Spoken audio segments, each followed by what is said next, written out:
ladies and gentlemen of the Roslyn community in New York. My name is Rabbi Shlomo Kimchi, and I was supposed to be your scholar in residence this Shabbat, Parashat Vayera, coming from Israel, from Efrat. However, because of the war that was forced upon us, I'm unfortunately unable to travel, as I have a son and 4 sons-in-law, all in the army in IDF, part down south and part fighting up north, and have to take care of all the young families, take care of my community, and other wives who are back home with their children and with my school. So I'm really, because of the war, so overwhelmed with work that I can't take off time to be with you this Shabbat. However, I appreciate the invitation. Rabbi Yoni Dansger gave me this invitation to come for Parashat Vayera, 4th of November, after I spent a Sunday morning breakfast in your community on the 11th of June, and I spoke about our right to the land and anti-BDS, and it came over well, so I was invited to come for this Shabbat. I'd like to share with you some short thoughts and feelings and ideas about our current situation, and mainly about the parasha. We are in pain. We are very much in pain.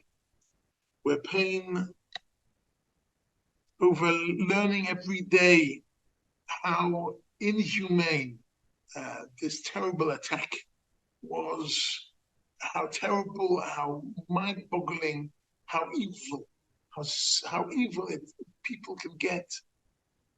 We are every day hearing about a few more dead people who were found in the ruins there. Every day we hear about soldiers that are wounded or killed in the battles in the north or in the south. Every day we're davening for refuah shlema,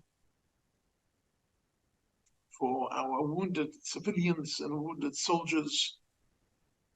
Every minute we're thinking of what the Jewish hostages must be going through in the hands of Hamas in Gaza.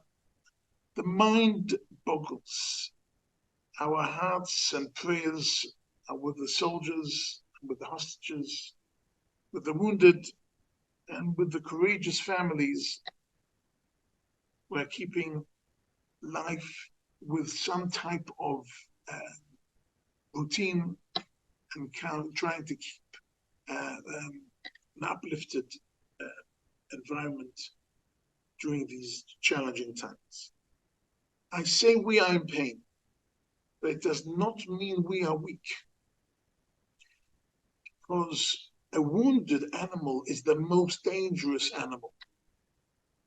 And whilst we're not really animals, our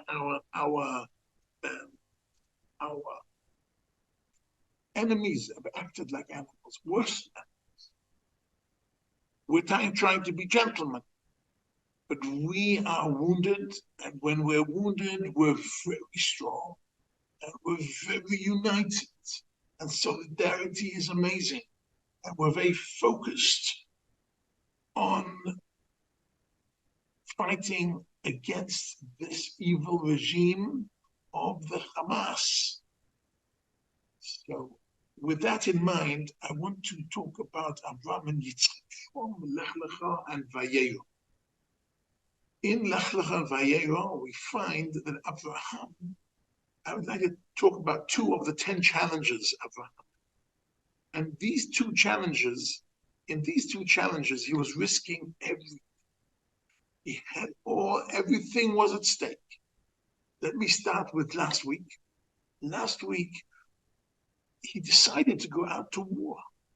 He decides to go out to war against 4 kings who had just won a war against 5 kings. Why? I mean, he's not a warrior. He's not a commander. He's not a soldier.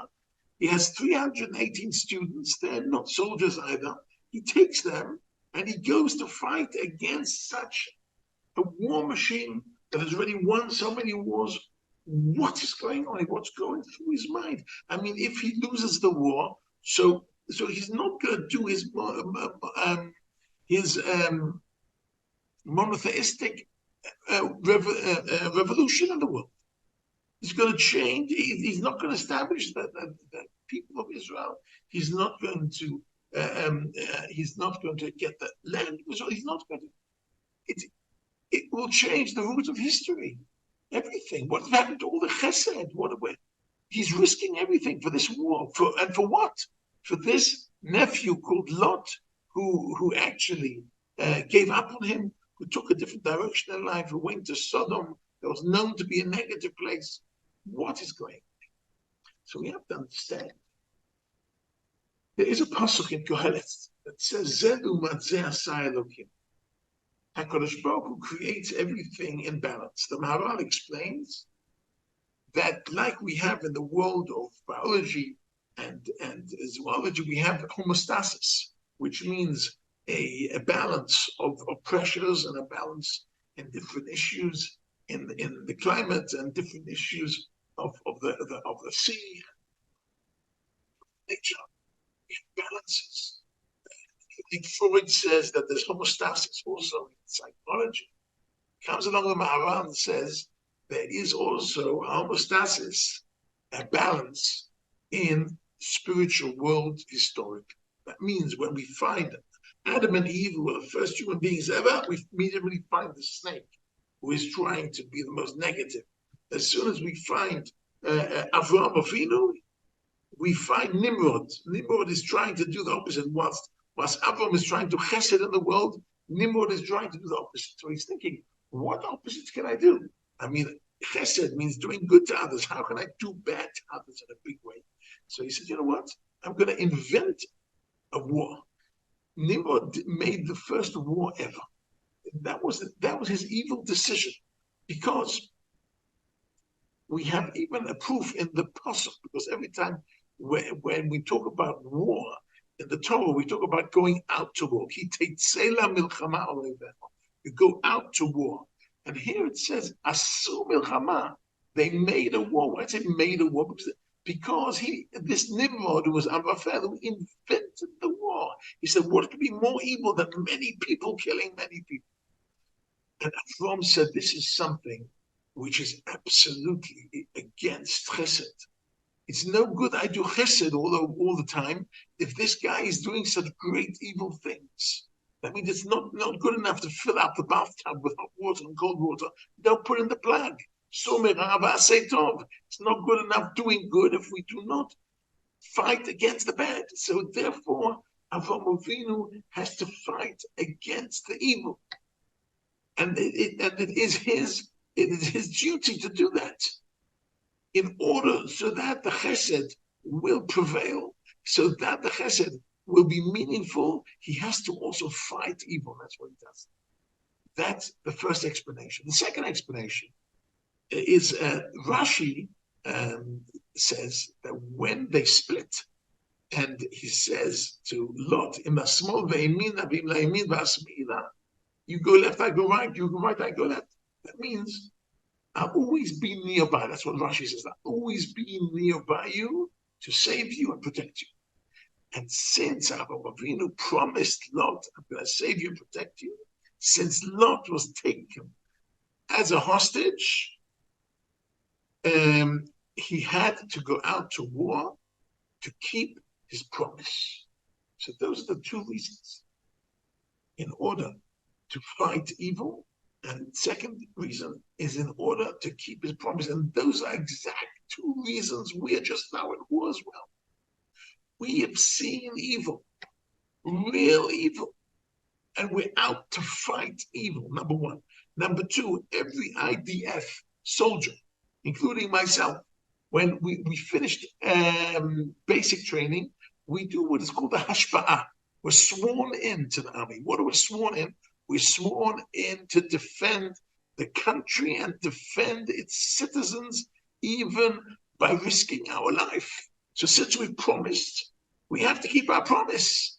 And therefore, the IDF has called up everybody. And we're ready to do whatever it takes to fight the Hamas in the south and the Hezbollah in the north. And this is what we're doing at the moment. This week's Parashat Vayera, again, he's risking everything. How? By taking Yitzchak to the Akedah, taking Yitzchak to the, until at such a late age, he finally has a child. And this child, he's taking him to sacrifice him. What is going on here? What is going on here? I mean, he's sacrificing everything. What's interesting is Avraham has, he believes that Kadosh Baruch Hu knows better than he does. In our human world, it doesn't make sense that his only son that he had at such a late age, he'll bring up as a sacrifice. And as a human sacrifice, Jews don't believe in human sacrifices.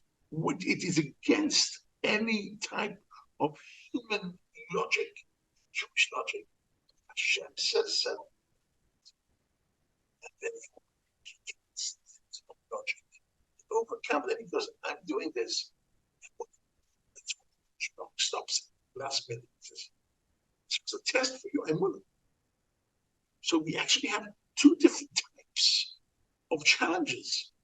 One was the evil from the outside, from last week's Parashat Lech Lecha, and this time it is what happens when we, from the inside, we want to go against HaKadosh Baruch Hu because we think we know better. And Avram cancelled those thoughts and cancelled that logic, cancelled his own ambitions, and he went with Vayelchu Shnehem Yachtov. Both Yitzchak and Avram were quite complete in their belief in HaKadosh Baruch Hu. And we too, in this war, we have a full belief in HaKadosh Baruch Hu, that HaKadosh Baruch Hu will bring us closer to Geula Shleima. Just now it's terrible. Just now we're still in pain. Just now we're not even licking our wounds yet. We're still burying our dead. I've been to so many levayas and so many shivers in the last few weeks. I've never, it's overwhelming. It's overwhelming. But we're not weak. We're very strong. We are a wounded animal and we're fighting for our life. And Yitz Hashem will be matzliach and we'll get over this war, this terrible war, and things will settle down a bit. I'll be happy to come and visit you and give you, be a scholar in residence in person, not just by video. Shabbat Shalom.